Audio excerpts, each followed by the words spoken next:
2018 में आई थी जीरो। इनको लगा था मैं तेरा हीरो, पर ये मूवी खान साहब का जीरो बना देती है। Worst movie of Shahrukh Khan life. ये पब्लिक का व्यू है, क्योंकि जहां तक मैं जानता हूँ ना, मूवी तो भाई ठीक ठाक ही थी। अब पता नहीं ऐसा क्या हुआ कि अब क्या कर सकते हैं। सबको यही लगा था Shahrukh Khan done and dusted, खत्म हो गया, कर लिया उन्होंने जो करना था। और एक्चुअली मुझे भी ऐसा ही लगा था कि अब क्या है, खत्म हो गया ना यार। और इस चीज को कंफर्म भी, मतलब वो कहते हैं ना, स्टैम्प पेपर लगाया जाता है 4 साल के ब्रेक के लिए। खान साहब 4 साल तक गायब हो जाते हैं, कोई भी मूवी नहीं बनाते, और ठप्पा लगा दिया कि चलो ठीक है खत्म हो गया। तो अचानक एक दिन आता है कि भैया पठान आने वाली है शाहरुख खान की, और पठान भाई साहब बैंक तोड़ देती है लिटरली।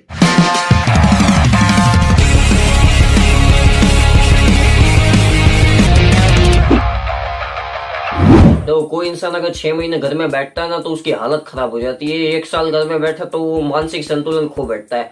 4 साल कोई इंसान बिना अपने काम से दूर रह सकता है, तो मतलब ये गजब है। जो कि सही भी है, क्योंकि जिस तरह का कमबैक और जिस पॉइंट ऑफ व्यू पे किया, सही वक्त पे कमबैक किया। क्योंकि ये टाइम ऐसा था ना, जब पठान रिलीज हो रही थी, बॉलीवुड बिल्कुल वो पतंग न कट गई थी। पता नहीं कौन पकड़ेगा। जिस तरह से वो नीचे वाले धावा बोल रहे थे ना, पहले पुष्पा, फिर केजीएफ, फिर विक्रम, फिर वो कांतारा, फिर आई आगा। 1-2 मूवीज मतलब आगे पीछे, कांतारा बाद में आई, ऐसा कुछ था। लेकिन अब ठीक है, चलो चला लो यार, मुझे अभी तक याद नहीं है उतना। जिस तरह उन्होंने हल्ला बोला था, बॉलीवुड एंड की कागाज पे आ गया था। वो कहते हैं ना, खत्म होने वाला था बिल्कुल। वो लड़ झगड़ के बस टिका था। और वहां पे आती है पठान और हिस्ट्री क्रिएट कर जाती है। 240 करोड़ का बजट था और इसने कलेक्शन किया भैया 1050 करोड़। मतलब वाव। आखिरी मूवी मुझे याद आती है दंगल ही थी, जिसने मतलब 1000 करोड़ का आंकड़ा पार किया था बॉलीवुड से हिंदी सिनेमा में। उससे पहले नहीं, कोई नहीं, मुझे तो याद नहीं। अगर आपको याद है तो भाई कमेंट में बताना कौन सी थी यार, पता नहीं यार, आप बताओ। अब देखो, पठान मूवी बहुत ही अच्छी थी, और पठान मूवी के बाद भी इनकी एक स्टोरी है कि जो कंट्रोवर्सी हुई थी, उसके बावजूद भी अगर आप 1000 करोड़ का आंकड़ा पार कर सकते हो, भाई क्या ही कहने। क्योंकि उस टाइम में 2022 के स्टार्टिंग में बॉयकॉट बॉलीवुड चल रहा था, कोई भी मूवी चल नहीं रही थी, हर किसी को मतलब बॉयकॉट किया जा रहा था। और जिसको बॉयकॉट ना करो भाई, वो मूवी चल नहीं रही थी। अब देखो, टाइम ऐसा था कि जो बॉलीवुड की नाव थी ना, वो मतलब बीच कागाज पे खड़ी थी, वो दरिया में डूबने के लिए तैयार थी। कोई ऐसा इंसान चाहिए था, कोई ऐसा ड्राइवर चाहिए था जो नैया पार लगा सके, और वो काम किया था शाहरुख खान ने। मतलब बादशाह, बॉलीवुड को फेमस इन्होंने ही करवाया था वर्ल्ड लेवल पे। यही वो इंसान है जिन्होंने बॉलीवुड को बचाया।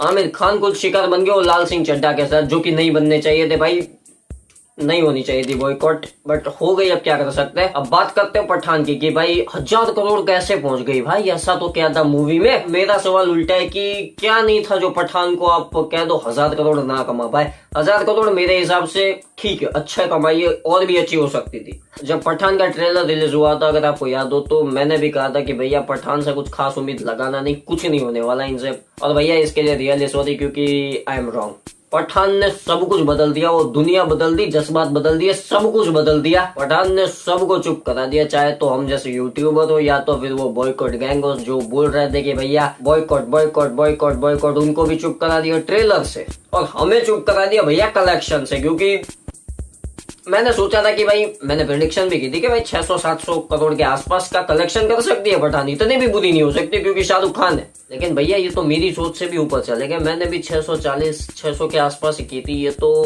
1100 करोड़ तक ऑलमोस्ट पहुंचने वाले थे। मतलब पठान ने सबको चुप करा दिया literally. It's my mistake, but यार ठीक है यार, I am happy, I am very very very happy, क्योंकि भाई बड़े वाले फैन है हम खान साहब के। बात करें पिक्चर की, तो भैया ऐसा कुछ था ही नहीं कि भाई कमियां ढूंढो, क्योंकि आमतौर पे मुझे कमियां ढूंढने में ज्यादा मजा आता है, ताना मारने में ज्यादा मजा आता है। लेकिन अब कमियां है ही नहीं तो कहां से ढूंढोगे। स्टोरी टेलिंग बहुत ही अच्छी थी, सीन्स बहुत ही अच्छे शूट किए थे, गाने बहुत ही अच्छे थे, कैरेक्टर चॉइसिंग बहुत ही अच्छे थे। शाहरुख खान ने अच्छा किया, दीपिका मैडम ने अच्छा किया, जॉन अब्राहम ने अच्छा किया। सबसे पहले जॉन अब्राहम को लेते, क्योंकि इनके ऊपर मैंने सवाल किया था कि भैया एक बार फिर आपने वो सस्ता सा विलन उठा लिया, कि बॉलीवुड में विलन ही नहीं है। लेकिन जॉन अब्राहम ने अपनी करियर की सबसे अच्छी मूवी बना दी। इनकी जो करियर था ना, सॉरी, इनका जो करियर था, उसमें एक भी सुपर हिट पिक्चर थी नहीं। ब्लॉकबस्टर तो छोड़ो, सुपर हिट पिक्चर भी कोई नहीं थी। शायद धूम मेरे हिसाब से नहीं थी, याद नहीं है मुझे, कमेंट में बताना। अब जॉन अब्राहम बहुत टाइम से इंडस्ट्री में, तो एक पिक्चर तो ब्लॉकबस्टर आनी चाहिए ना।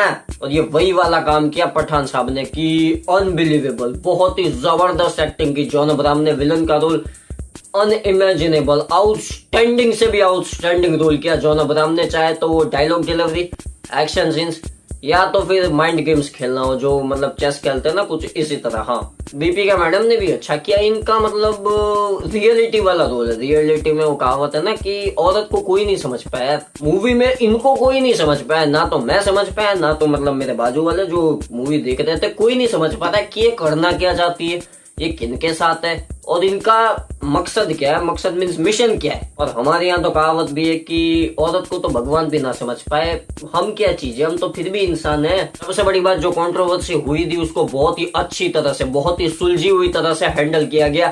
क्योंकि इतना बड़ा बजट और इतनी बड़ी स्टार कास्ट के साथ अगर आप मूवी बनाते हो, जो लाल सिंह चड्ढा के साथ हुआ, वो शाहरुख खान ने नहीं होने दिया अपनी मूवी के साथ। क्योंकि जो ट्रेलर था ना, वो आउटस्टैंडिंग था। ट्रेलर ने ही सब कुछ बदल दिया। अमेजिंग ट्रेलर नहीं था, लेकिन अच्छा था, ठीक ठाक था। बॉलीवुड वाले अपने आप ही वहां से चले गए, उन्होंने कह दिया नहीं करना बॉयकॉट। एक ही डायलॉग ने काम कर दिया, बस ये वाला। एक सोल्जर ये नहीं पूछता देश ने उसके लिए क्या किया, पूछता है वो देश के लिए क्या कर सकता है। जय हिंद। डायलॉग डिलीवरी, डायलॉग डिलीवरी इनसे अच्छी कोई कर सकता है क्या? मेरे हिसाब से नहीं। अजय देवगन शायद कर लेते हैं थोड़ी बहुत अच्छी, या तो फिर दोनों एक जैसे, संजय दत्त, हाँ ये कर सकते हैं।